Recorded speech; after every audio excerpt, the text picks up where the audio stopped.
গগনে, তীর ঠাই আর নাহি রে, ওগো আজ তোরা যাসনে ঘরের বাহিরে। ঘরের বাহিরে যাসনে, সে কি আর হয়? এই বৃষ্টিমুখর দিনে এত সুন্দর পরিবেশ, যদি একটু বৃষ্টিতে না ভিজি, বৃষ্টি ভেজার আনন্দ কোথায়? ঘরের মধ্যে আমরা বসে থাকতে চাই না, তাই বেরিয়ে পড়লাম এই বৃষ্টিমুখর। আমার সাথে আছে দীপঙ্কর দেবনাথ। আজকে আমরা বেরিয়ে পড়েছি, যদিও বৃষ্টির মধ্যে, বৃষ্টির দিন, প্রচণ্ড বৃষ্টি হচ্ছে এখানটায়।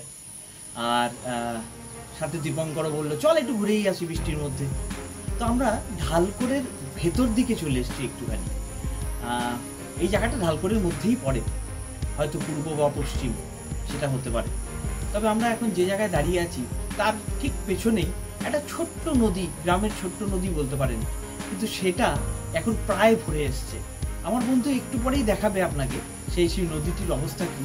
তো গরুরা দিব্যি সুন্দর আনন্দে চড়ে বেড়াচ্ছে। আর ওই যে দেখতে পাচ্ছেন দিব্যি সুন্দর, দেখুন নদীটি।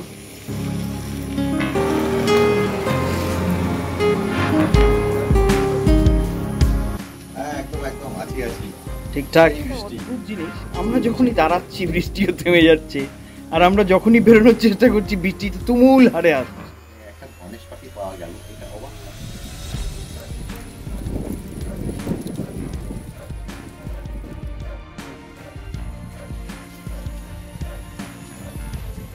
গাছে দেখুন ভর্তি, আর তারা আনন্দে মত্ত, কারণ বৃষ্টি হয়ে তাদের ধুলো বালি সব পরিষ্কার হয়ে গেছে।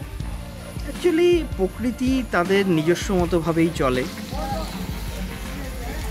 তাদেরকে জল দেওয়ার জন্য অলরেডি ভগবান আছেনই। আমাদের এখানটায় আসার উদ্দেশ্য যে বৃষ্টিটাকে এক্সপ্লোর করব, আর আমরা কোনোদিনই ঘরে বসে থাকার পাত্র না, সুতরাং আমরা বেরোবই।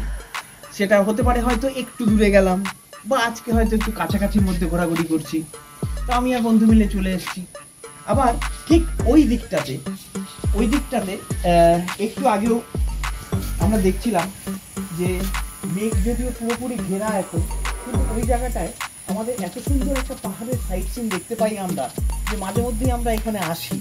সত্যি কথা বলতে এত সুন্দরভাবে ওখানে একটা স্কুলের মতন ছোট্ট একটা ঘর দেখতে পাওয়া যাচ্ছে, তার পাশ দিয়ে পেছন দিক দিয়ে সুন্দরভাবে পাহাড়ের সারি সারি সারি সারি রূপ দেখতে পাওয়া যায় এই জায়গাটা থেকে।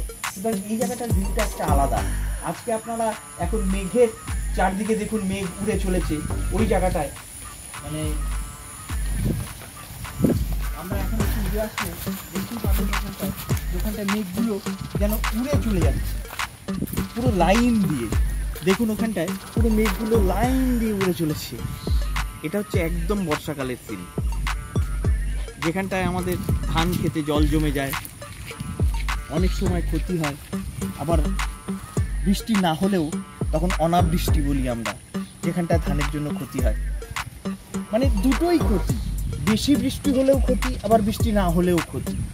সবই দরকার আমাদের। যদিও মানুষের চাহিদা মতন সব কিছু তো হয় না।